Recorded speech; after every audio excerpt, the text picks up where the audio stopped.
Now, it's your turn.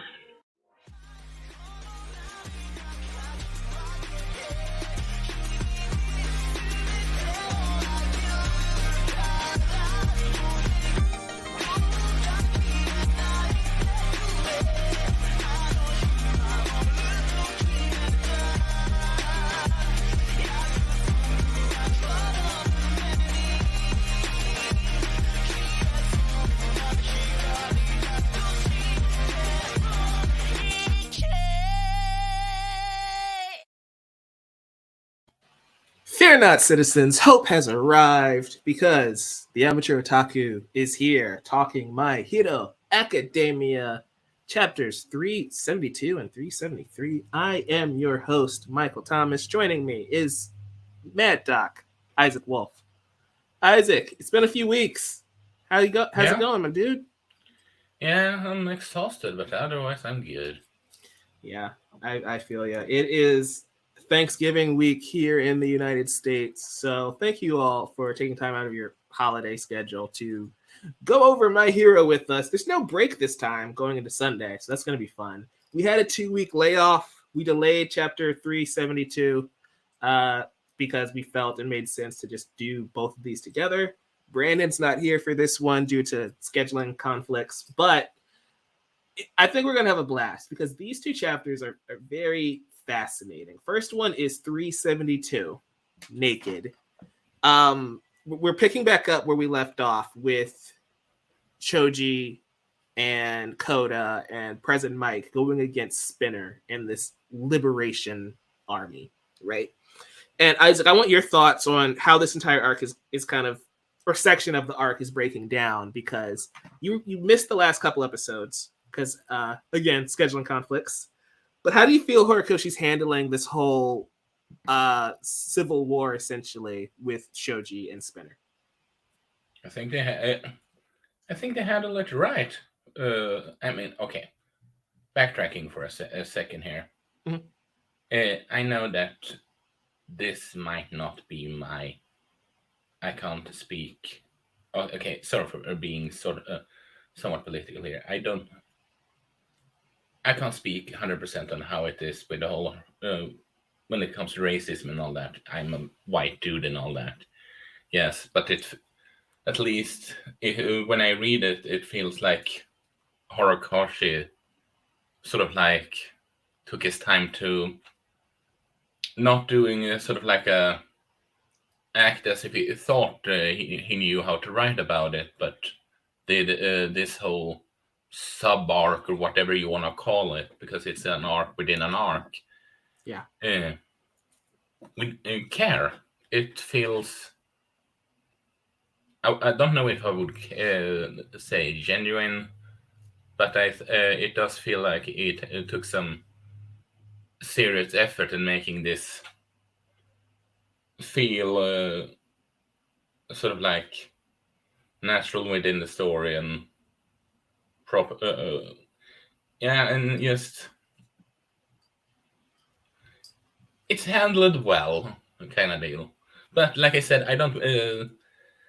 I'm not the one to talk for ERL stuff. I'm just talking how it comes off as in the story. Just wanted to point that one out. Mm-hmm. Yeah, it's a genuine attempt by Horikoshi. I just feel like the timing is like the worst possible moment to drop this type of subplot into the series. But yeah, like it feels like he's trying to be very respectful because it is a very sensitive topic. But yeah, I totally get where you're coming from there. I think this chapter, Naked in particular, is very fascinating because we finally get some Koda backstory, and we meet his mother. We get some more President Mike stuff in this chapter. We also get the ultimate like confrontation between Spinner and Shoji. I think that's really, really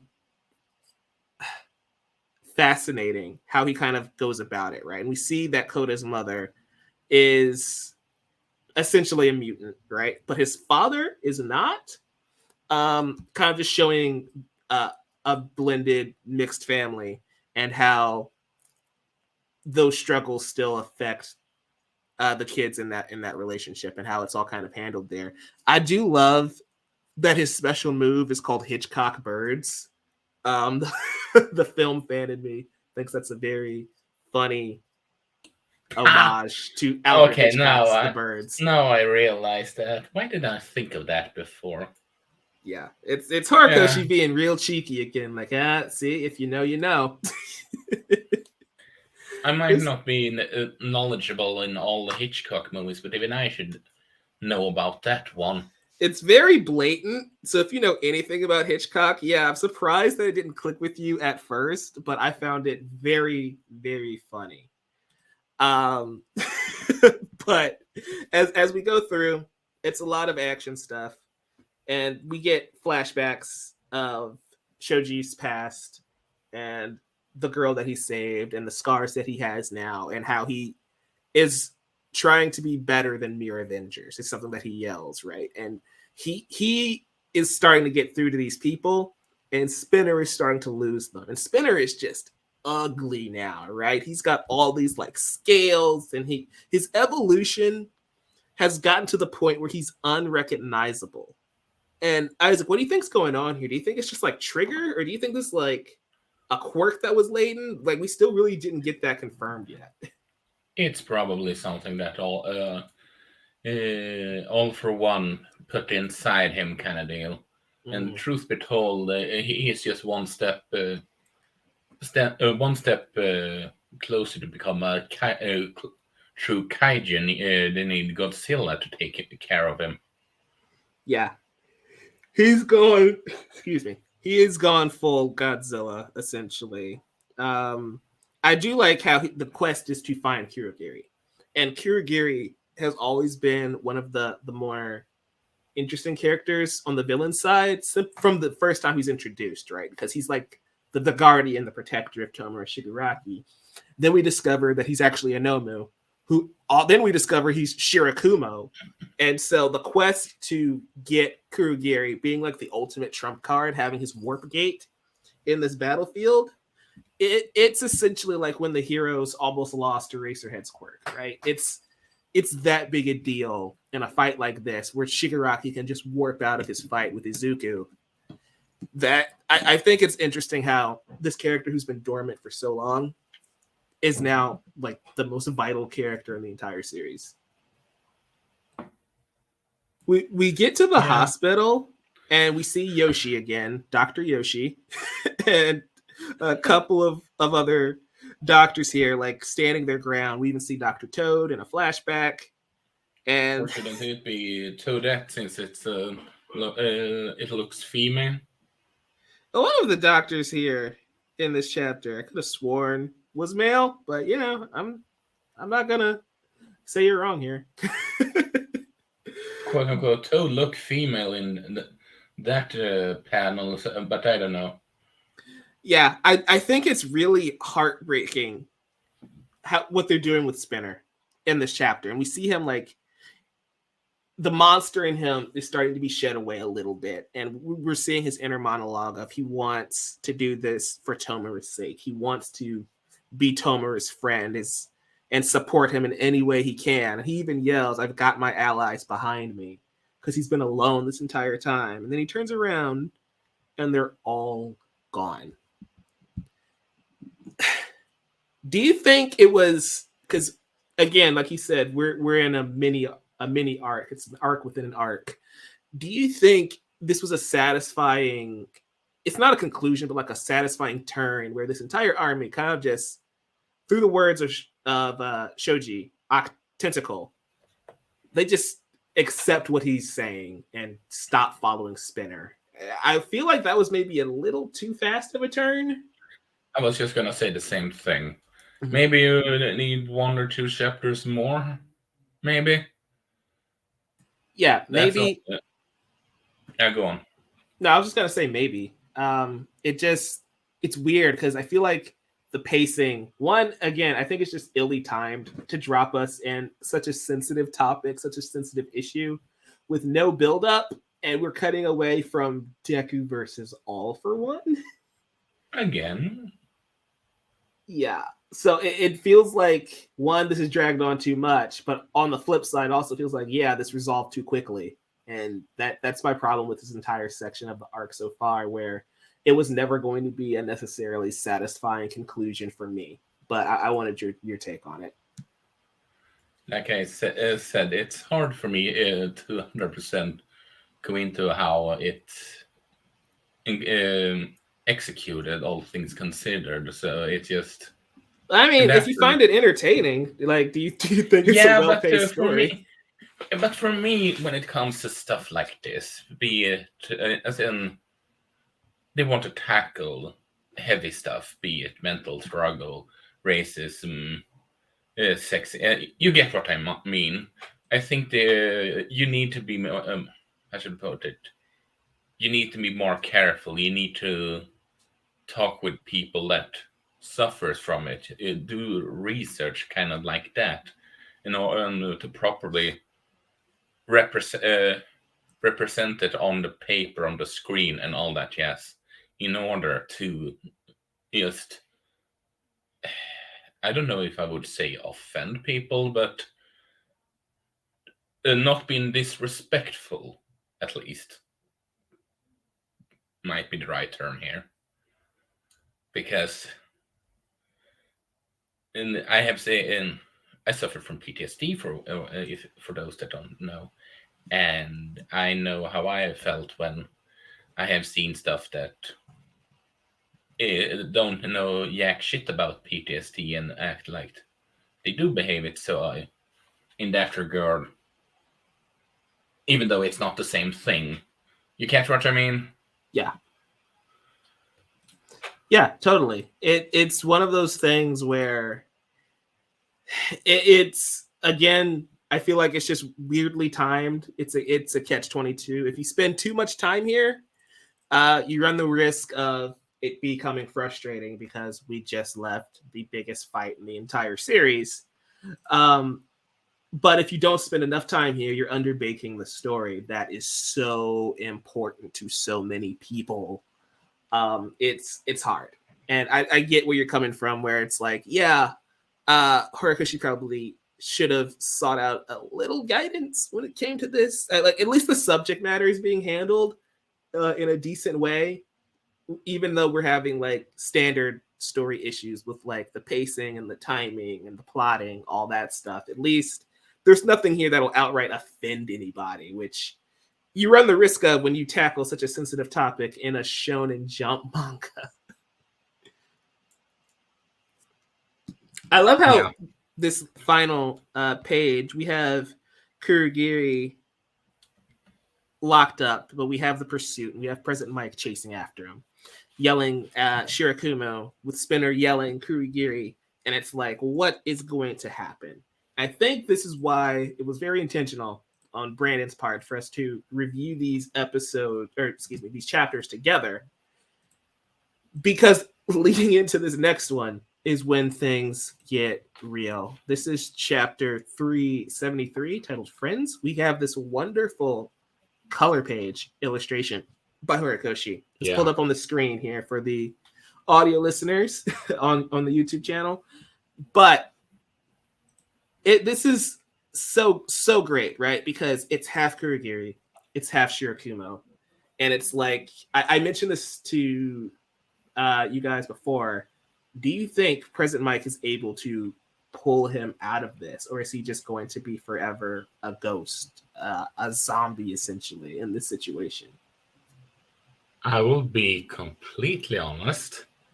While it would be satisfactory to sort of like see him being able to reach to his friend and all that, yes, because this whole story is kind of sad, to say the least. I know that this is a bit pessimistic to say, but I wouldn't be surprised if it ends up being President Mike ends up, well, doing a Hawks to save his friends, if you catch my drift. Yeah, that's what makes this really unfortunate. And that's where we jump into right in this chapter 373, Friends. We start off picking up where we immediately left off 2 weeks prior. Koda and Shoji are fighting off this riot, essentially, as they attack the hospital. And then something very fascinating happens. You see sweat, you see tears on some of these members' faces. And this is the turning point. This is officially the moment. I assume this is us flashing back to when they stopped following Spinner. Am I reading that right? Yeah, I think so. Yeah. So it feels. Go ahead. It's which makes me wonder why they did have the whole cliffhanger at the end of the first chapter, but I digress. Yeah. So it's a flashback to about 5 minutes prior of the last chapter, which is again a bit interesting on how Horikoshi's kind of plotting this out. But nonetheless, we see some of the civilians or rioters, if you will, kind of reconsidering their actions, because while they are angry, they also don't want to hurt people the way they've been hurt before, which I think is very it's a very fascinating theme, because at the end of the day, that, like you've always said, Isaac, throughout this series, it has been nature versus nurture, right? And so they don't want to hurt anyone, much like how Twice necessarily didn't want to become a villain, or how Shigaraki himself wanted to become a hero, but life led them down a certain path.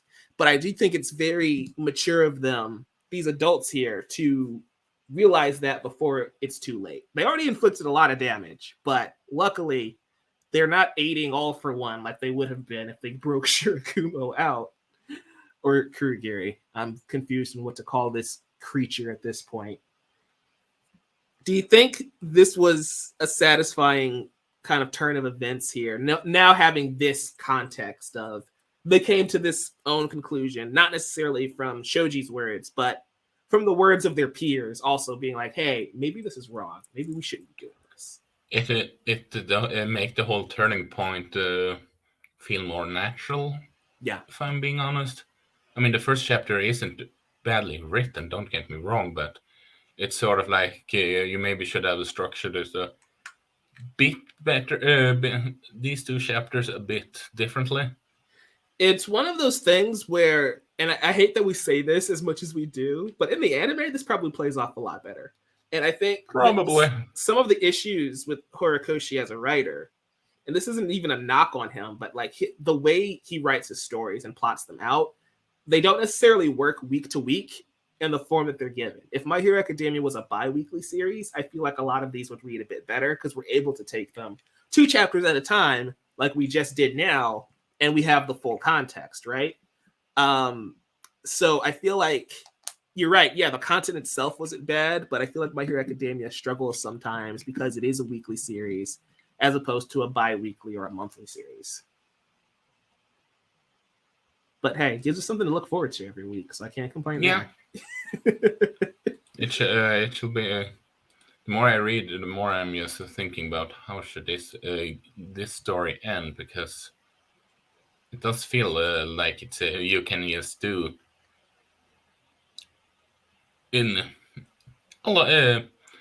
On one hand, you can it feels like you could do a lot of stuff, but on the other stuff, I mean, it should be at least a couple of months left to go, kind of deal. Yeah, I wanted to talk to you about that, because one of the things we would bring up quite a bit over the last year of the story is that the pacing was kind of all over the place. I felt like Horikoshi was rushing towards the end of the series. And then we had that comment of his where he was like, I'm reconsidering the timeline of events. It will probably end in 2023 rather than 2022 because, oh, look, we only have like 5 chapters max left this year. And there's no way this is wrapping up now. Do you think... Yes. Go ahead. So yes. I decided let's just step back a bit and do let it flow better, so to speak. Yeah, but then we get a story like this, which seemingly comes out of nowhere, even though, yeah, he has laid some groundwork for this concept and idea. But we have a story like this, which just completely cuts away from Deku. And we're going to spend like four or five chapters here with Shoji, Koda, and Present Mike.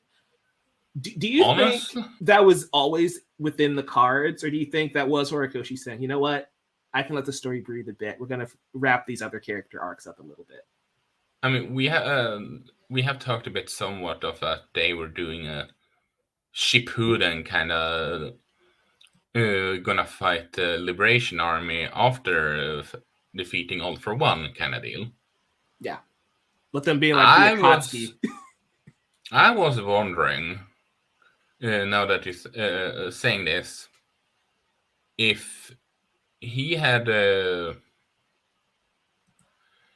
he wanted to do, well, Shippuden kind of deal, but ended up saying, but no, this is going to be the full story. Let me put it in the story now instead. Yes, speculation. Because I think you have a point that you maybe should have put this one earlier, even kind of deal. Even not just that, like, yeah, it definitely could have worked later, right? Like, if we were to do a time jump, this could have been an arc within itself that they tackle within the MHA Shippuden universe, right? Where the themes are going to be a little bit more mature. It's not just going to be good versus evil. They're going to be shades of gray. As the kids get older and mature, this could have been a perfect arc for that era. Or like you just said, having it introduced earlier, because it's just really crazy. This is the equivalent of having all those dang Kakashi flashbacks in the middle of the war in Shippuden. Because it's like, yeah, well, you guys got to know who Obito is. And it's like, yeah, but this is distracting at this point, you know? And we're reaching the point where this story is becoming a little distracting for me personally. But, you know, I'm the minority here, I think. I can understand you, so I'm not gonna even argue about that. Yeah, that's fair. I do think it's interesting how we see the inspiration in the form of light and them not becoming these Avengers, but also seeing the inner, essentially, racism coming out of the leaders of this riot, right? Where the spider guy calls Shoji a stupid octopus because he's been a thorn in their side for way too long. And it's like, yeah, I feel like that might be considered a slur against someone like Shoji. And that's just showing that the cause that they're fighting for, it's also still within their hearts as well. They're just wanting to cause violence, not necessarily enact real change, which is a very deep message within such a small line of dialogue, I thought. Yeah, I can agree with that one. Yeah. One of my favorite moments is as we get towards like page 11, if you guys are looking at it here, we have President Mike do his supersonic Black Canary yell, right?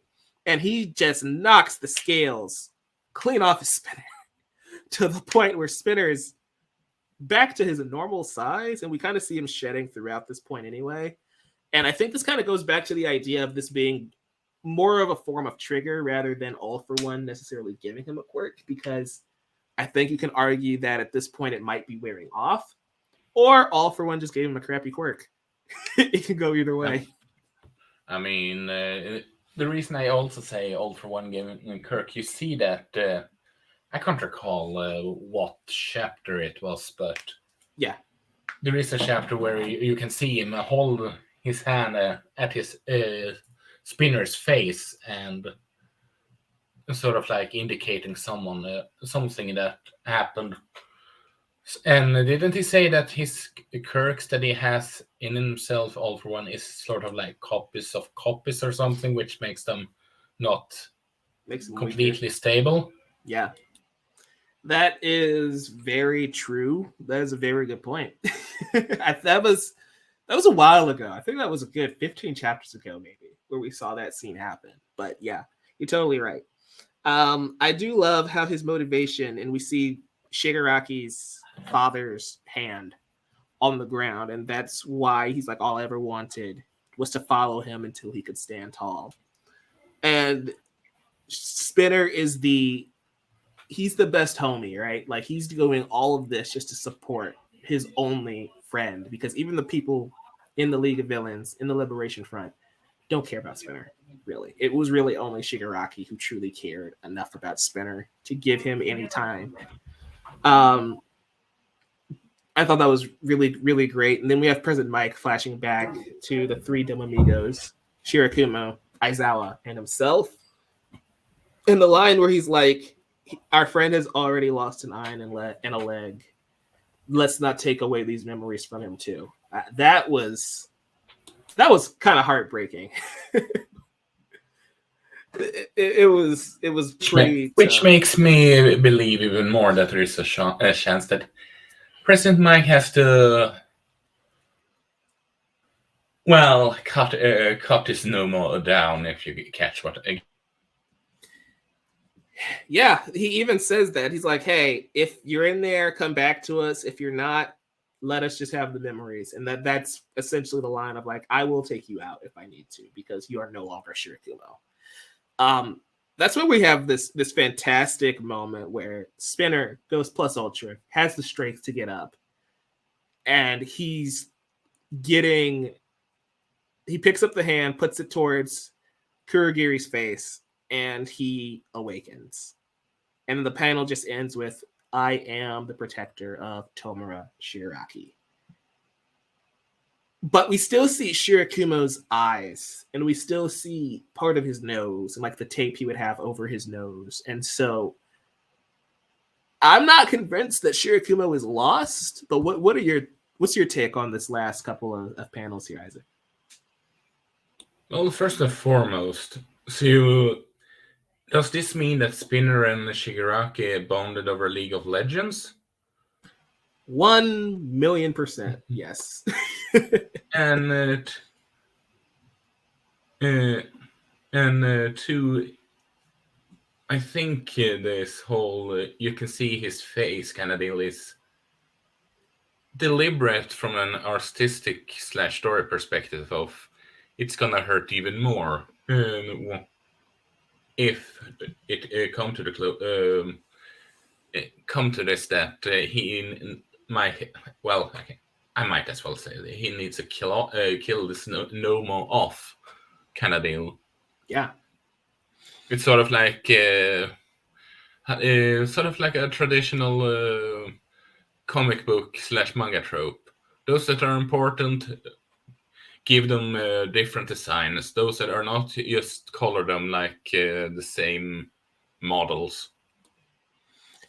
It's fascinating that you mentioned that, and I feel like from a storytelling perspective, it'd be really great to have him rescue his friend. But on the flip side, does it break the universe if we're able to appeal to these Nomus and save them? Because of all the Nomus that we have killed throughout this story, it's like, wow, maybe we could have redeemed those guys. That sucks. The thing with this Nomo that you can maybe argue that redeem / save is that sort of like from what we could gather down sort of like the other Nomos are criminals, the whole that they experimented on.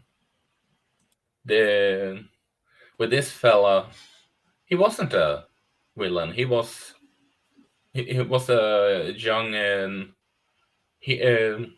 up and coming hero that just wanted to save people that got killed, and then they pretty much resurrected him against his will and became a bad guy. And is it in Vigilantes, or is it in this manga where you can? I know they showed that one in the anime at least, when they showed President Mike and Eraserhead talking to him and trying to get him back, and he reacted sort of like if he were to come back, sort of like, sure. That was in the main series, yeah. He has done some bad stuff before, yes. So he should, or if he were to come back, arguably go to jail. But he isn't sort of like I wouldn't argue that he hasn't done the same level of stuff that Shigaraki has done, as far as we know, or I can remember at least. And but then again, you can argue that Shigaraki was just a kid that got to, I don't know. Shigaraki is 20, so he is not a kid.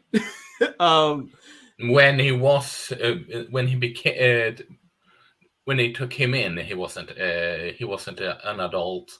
Right, but like he is way too many crimes now as an adult to get away with anything. Kurogiri, I feel like if they're able to get Shirakumo out of the situation, I feel like you can get away with it simply because kind of like the Winter Soldier in Marvel, right? He's mind controlled essentially. He's not himself.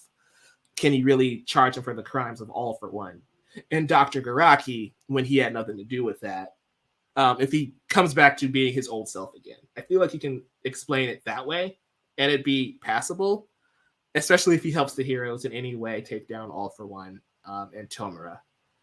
But yeah, I don't know if you can redeem this character from a story perspective, because then I question all the Nomus that we just incinerated throughout this story and how they never got a chance, but this one ends up getting a chance. But if you had to bet, does President Mike kill him or does he save him? What do you think happened? The theme of My Hero Academia has always been saving, so I would assume that he pulls it through and he saves him. But I mean, being a basically zombie could be being allowed to truly rest in peace. Couldn't that be the seen as saving too? I never said how he'd save him, so yeah, that could be seen as saving. Fair. You got me there. Exactly. But Isaac, did you have anything else you wanted to add before we call it an episode? No, I don't. Well, guys, gals, non-binary pals, this has been My Hero Academia. If you enjoyed this video, make sure you give us a like and subscribe so you don't miss a dang thing. We're covering My Hero every single week. We're covering Spy Family, My Hero Academia's anime, Bleach, Chainsaw Man, and a litany of other special topics every single Sunday on the live streams. So make sure you guys subscribe for that so you don't miss a thing. Like this video if you enjoyed it. Share it with a friend if they love My Hero Academia. Have the bell notification on so you get notified whenever we go live. Isaac, where can the people find you? Well, they can find me over at Emblemaniac on Twitter. And also, I have done so that in case Twitter would burn down, I've also, like many others, just put a sort of like a backup thing with Hive Social, where you can find me at the Mad Doc, Isaac. Like you see there, although it's small letters only, and it's all written as one word. Yes. Nice. Very nice. It's always good to have a backup plan because Elon Musk is doing the thing where I'm scared. But you guys can find Brandon at the Scarlet Fan 52 on Twitter and TikTok, even though he has no idea what he's doing there. You can find me at Novice Cinephile everywhere, literally everywhere, except on Instagram where it's the Novice Cinephile because I can't have nice things. You can find the podcast at Amateur Otaku, the Amateur Otaku. This is wrong. Taking the graphic down. The Amateur Otaku on Twitter. And make sure you can listen to us wherever you get your podcasts, Spotify, Apple Podcasts, Google Podcasts, here on YouTube, youtube.com/theamateurotaku. Check out the Chatter After, where we cover non-anime movies and TV shows as well. And we'll see you guys next week with more My Hero Academia. Until next time, go beyond. Plus Ultra. Plus Ultra. Peace.